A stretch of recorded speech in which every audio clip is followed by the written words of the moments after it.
प्रणाम। हम पढ़ रहे हैं जन्म शताब्दी पुस्तक माला। आज नई पुस्तक का स्वाध्याय है, पुस्तक 17 भगवान शंकर क्या है, पुस्तक का हेडिंग है। और इसको पढ़ने से पहले चलिए भगवान महाकाल का स्मरण करते हैं, माँ पार्वती का स्मरण करते हैं। हमारे गुरुदेव स्वयं महाकाल हैं, तो उनका आवाहन करते हैं गायत्री मंत्र के साथ, पूरे भाव से, पूरे दिल से। ओम भूर्भुवः स्वाहा तत्सवितुर्वरेण्यं भर्गो देवस्य धीमहि धियो यो नः प्रचोदयात्। आइए, जब भी हम कोई नई पुस्तक शुरू करते हैं जन्म शताब्दी की, तो हम माँ क्या कह रही है इसको दोबारा पुनः पढ़ते हैं ताकि हमको अच्छे से याद हो जाए, और टेक्नोलॉजी के हिसाब से पढ़ेंगे। यह पुस्तक अथवा ऑडियो आदि शक्ति माँ गायत्री की कृपा से आपके पास आया है। इसे पवित्र स्थान पर रखें, परिवार में सबको सुनाएं, पढ़ाएं, मुख्य अंशों को नोट करें, उन्हें अपने आचरण में ढालें। पढ़कर पुस्तक अर्थात ऑडियो को सुनकर किसी अन्य व्यक्ति से शेयर कर दें, ताकि ज्ञान का आलोक जन जन के जीवन को प्रकाशित करता चले, दीप से दीप जलता चले। आप भी समाज में कुछ ऑडियो शेयर करें। गुरुदेव क्या लिखते हैं? भगवान शंकर क्या है? देवियों, भाइयों, गोस्वामी तुलसीदास जी जब रामायण का निर्माण करने लगे तो उनके मन में एक विचार आया कि इतना बड़ा ग्रंथ किसके जहाज पर बिठा करके संसार के प्राणियों का उद्धार किया जा सकता है। उसे बनाने के लिए मुझे क्या करना चाहिए? इसके लिए किस शक्ति का सहारा लिया जाना चाहिए? उन्होंने यह कहा कि भवानी शंकर की वंदना करनी चाहिए और उनकी सहायता लेनी चाहिए। उनकी शक्ति के बिना इतना बड़ा रामचरितमानस जिस पर बिठा करके अनेक मनुष्यों को भवसागर से पार किया जा सकता है, कैसे संभव होगा? उन्होंने भवानी और शंकर की वंदना की। भवानी शंकरौ वंदे श्रद्धा विश्वास रूपिणो याभ्याम बिना न पश्यन्ति सिद्धा स्वांत स्थमिव शरम। संस्कृत के उच्चारण में हुई भूल चूक के लिए क्षमा। उन्होंने भवानी और शंकर की वंदना की। पश्चात उनके मन में एक और विचार आया कि आखिर भगवान शंकर हैं क्या? शक्ति कहाँ से आती है? क्यों आ जाती है? उद्धार कैसे होता है? ऐसे अनेक प्रश्न तुलसीदास जी के मन में उत्पन्न हुए। उनका समाधान भी उसी श्लोक में हुआ जिसका कि मैंने आप लोगों के सम्मुख विवेचन किया। भवानी और शंकर की हम वंदना करते हैं। भवानी शंकरौ वंदे, ये कौन है? श्रद्धा विश्वास रूपिणो, अर्थात श्रद्धा का नाम पार्वती और विश्वास का नाम शंकर। श्रद्धा और विश्वास इन दोनों का नाम ही शंकर पार्वती है।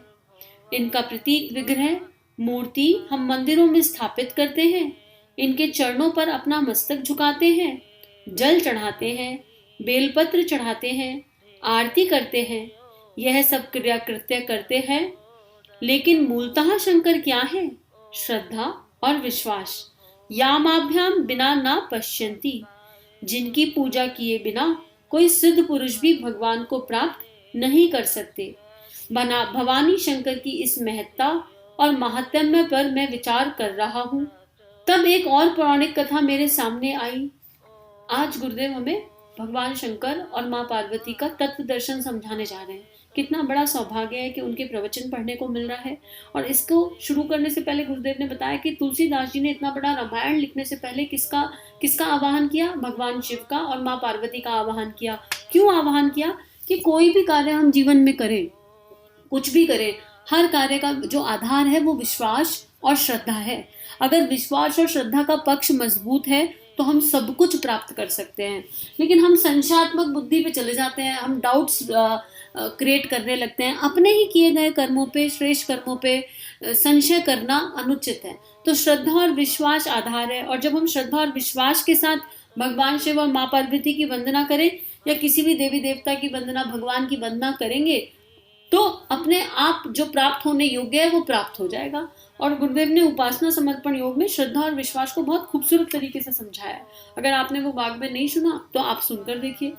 आगे गुरुदेव लिखते हैं, पौराणिक कथा आती है कि एक संकट का समय था जब भगवान परशुराम को यह मालूम पड़ा कि सब जगह अन्याय, अत्याचार फैल गया, अनाचार फैल गया। इसके निवारण के लिए क्या करना चाहिए? परशुराम जी उत्तरकाशी गए और वहां भगवान शिव का तप करने लगे। तप करने के पश्चात भगवान शंकर ने उन्हें एक परशु दिया और कहा, अनीति का, अन्याय का और अत्याचार का इस संसार में से उच्छेदन किया जा सकता है और आपको करना चाहिए। भगवान शंकर की ऐसी महत्ता है और ऐसी शक्ति के वर्णन पुराणों में पाया गया है, पर आज हम देखते हैं कि वह शक्ति कुंठित कैसे हो गई। हम भगवान शंकर की पूजा करते हैं पर समस्याओं से क्यों घिरे हुए हैं? शंकर की शक्ति वरदान होकर के सामने क्यों नहीं आती?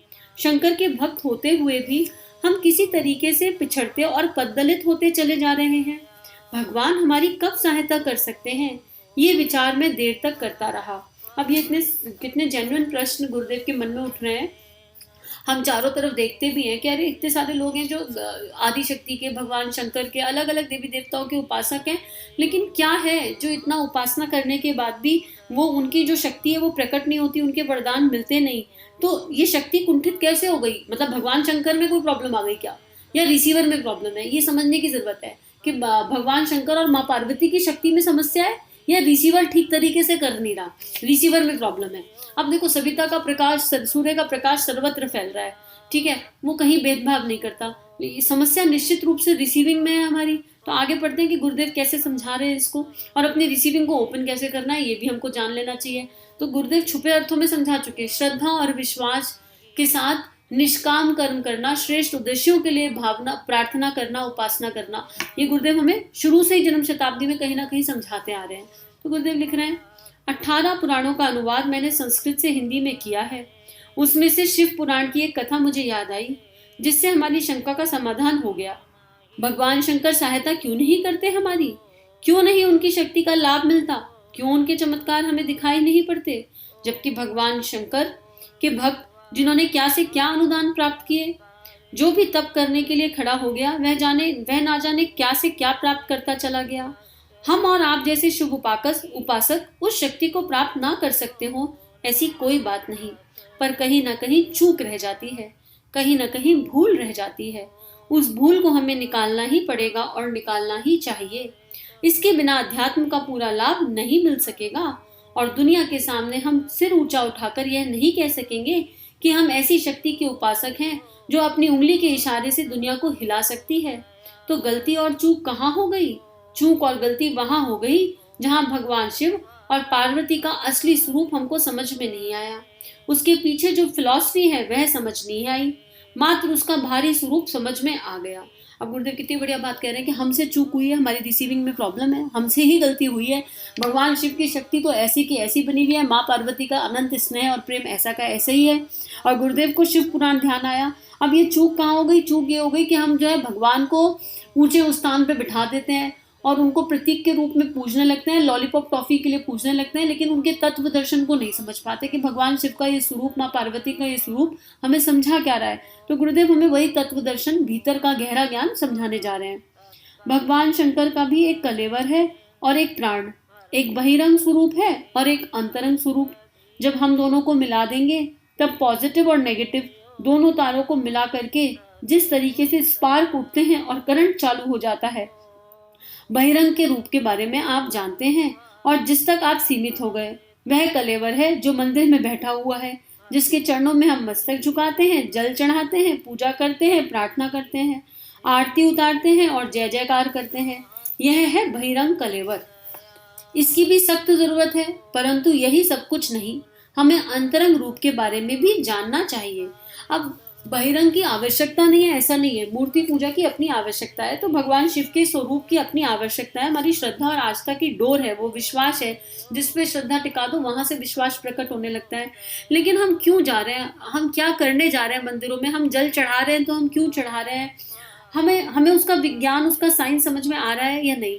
अब ये ऐसा ही हो गया कि हमारा शरीर रूपी वस्त्र, ठीक है, एक एग्जाम्पल से कोशिश करते हैं समझने की। जब हम खाना बनाते हैं तो बर्तन कहाँ से ज्यादा गंदा होता है? अंदर से, ठीक है, और बाहर से कम गंदा होता है।